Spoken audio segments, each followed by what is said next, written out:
আজ আমাদের ন্যাড়া পোড়া, কাল আমাদের দোল, পূর্ণিমাতে চাঁদ উঠেছে, বলো হরি বল। হ্যালো বন্ধুরা, কেমন আছো তোমরা? Welcome to a new blog today. হ্যাঁ, পিছনে নিশ্চয়ই দেখতে পাচ্ছি জিনিসটা কি, এটা হচ্ছে হোলিকা। তো আজকে আমি এখানে তোমাদেরকে দেখাতে চলেছি গোয়াতে কি করে এটা আমরা সেলিব্রেট করি। So stay with us and I will take you through the whole journey. ছোটোবেলা থেকে যেটা জেনে এসেছি ন্যাড়া পোড়া, সেটা এদেশে এসে জানতে পারলাম হোলিকা দহন বলা হয়। আচ্ছা, ভালো কথা, কিন্তু মাহাত্ম্যটা তো একই। হিরণ্যকশ্যপের বোন হোলিকা এমন একটা বর পেয়েছিল যা তাকে আগুনের জন্য অসহায় করে তুলেছিল। তাই সে প্রহ্লাদকে, তার ভাগনা, তাকে কোলে বসিয়ে রেখে অগ্নিতে হত্যা করতে চেয়েছিল। প্রহ্লাদকে বাঁচানোর জন্যে বিষ্ণুদেব হোলিকার দহন করে। হোলি বলে আবির দিয়ে রঙ্গোলি দেওয়া হয়। দেখুন কি সুন্দর সবাই নিয়ে বসে পড়েছে রঙ্গোলির কালার্সগুলো। সব আলাদা আলাদা প্যাকেটের মধ্যে সাজিয়ে নেওয়া হচ্ছে আগে, যাতে দেওয়ার সময় সুবিধা হয়। এই দেখুন, আন্টি দিতেও শুরু করে দিয়েছে। আন্টি এবারকার ডিজাইনটা প্রেফার করেছিল। আমাদের পুজো যেমন আলপনা ছাড়া হবে না, এদের রঙ্গোলিটাও সেরকমই। সন্ধে হয়ে গেছে, এবার আঙ্কেল এসে আগুন ধরালো এই হোলিকাতে। আমাদের বাঙালিদের মধ্যে যদিও এখানে কোনো পুজো করা হয় না, কিন্তু আমি দেখেছি নন বেঙ্গলি বা যারা একটু নর্থের দিকে থাকে তারা কিন্তু পুজো করে। সেম ওয়েতে এখানেও কিছু লোক ছিলেন যারা পুজো করেছেন, এবং বাচ্চারা বা বড়রা যারা পুজো করেছে, তারপরে তারা এরকম 7 বার রাউন্ড নেয় এই হোলিকার চারপাশটায়। পুজো হয়তো করি না আমরা ঠিকই, কিন্তু চারপাশটা ঘুরে দেখতে ক্ষতিটা কি? তাই এদের সঙ্গে আমরাও লেগে পড়ি একটা রাউন্ড বা 7টা রাউন্ডই দেওয়ার জন্য।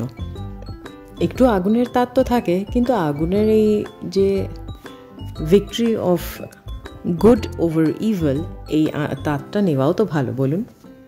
রাউন্ড কমপ্লিট হওয়ার পরে সবার মিষ্টিমুখও কিন্তু পাওনা থাকে। আপনাদের যদি আমার এই ভিডিওটা ভালো লেগে থাকে তাহলে প্লিজ আমার চ্যানেলটাকে সাবস্ক্রাইব করবেন, আর পাশের বেল আইকনটা প্রেস করতে ভুলবেন না যেন, তাহলেই সবার আগে আপনি পাবেন আমার ভিডিওর নোটিফিকেশন।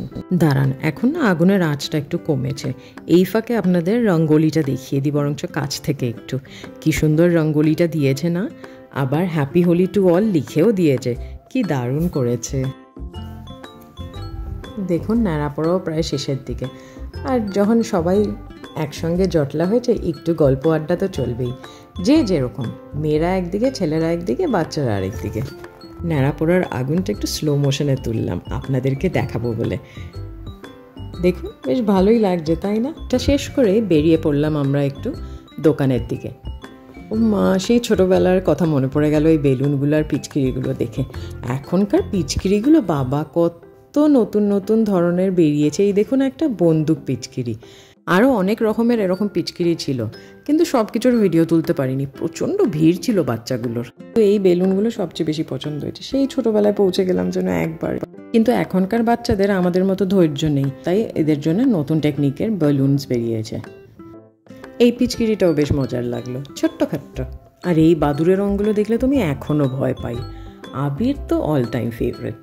সব কেনাকাটা শেষ করে এবার বাড়ি ফেরার পালা। কালকের জন্যে খুবই এক্সাইটেড হয়ে রয়েছি। রং দেখলেই মনে হয় কখন খেলবো। Happy Holi to you all. আর এখানে আমার বাচ্চা পার্টি ওয়েটিং আপনাদের সবাইকে উইশ করার জন্য। কমেন্টে নিশ্চয়ই জানাবেন ওদের উইশটা কেমন লাগলো, ওরা কিন্তু অপেক্ষায় রয়েছে। সকাল সকাল যে যার মতো বাড়ির কাজ কর্ম শেষ করে নেমে পড়েছে নিচে সোসাইটিতে হোলি খেলবো বলে। বাচ্চাগুলোকে দেখেছেন? বাদুরের রং মেখে কি যাতা অবস্থা। এই একটা দিন সোসাইটিতে কোনো বড় ছোট বাচ্চা কিচ্ছু ম্যাটার করে না, সবাই একসঙ্গে মিলে নাচা গানা, পুরো মস্তিতে কেটে যায় সারা দিনটা। প্রায় সবাই যে যার মতো আনন্দ করে চলেছে, বয়স ম্যাটারই করে না এখানে। আর্টিফিশিয়াল রেনের ব্যবস্থা করা হয়েছিল, আর সেই আনন্দেতে বাচ্চাগুলোর কি উৎসাহ দেখুন। অন্য সময় বৃষ্টি পড়লে কিন্তু নিচেও নামবেন না তেনারা, আর এখন তাদের নাচ যেন থামছেও না। আর আমাকে বলা হয়েছে প্লিজ ভিডিও করো আন্টি, তাই আমি এবার এই ফাঁকতালে আপনাদের সঙ্গে শেয়ার করব না কেন বলুন? ওরাও কত ট্যালেন্টেড। এবার আমাদের পালা। আপনাদের যদি ভিডিওটা ভালো লেগে থাকে please do subscribe to my channel and don't forget to press the bell icon. See you soon, tata.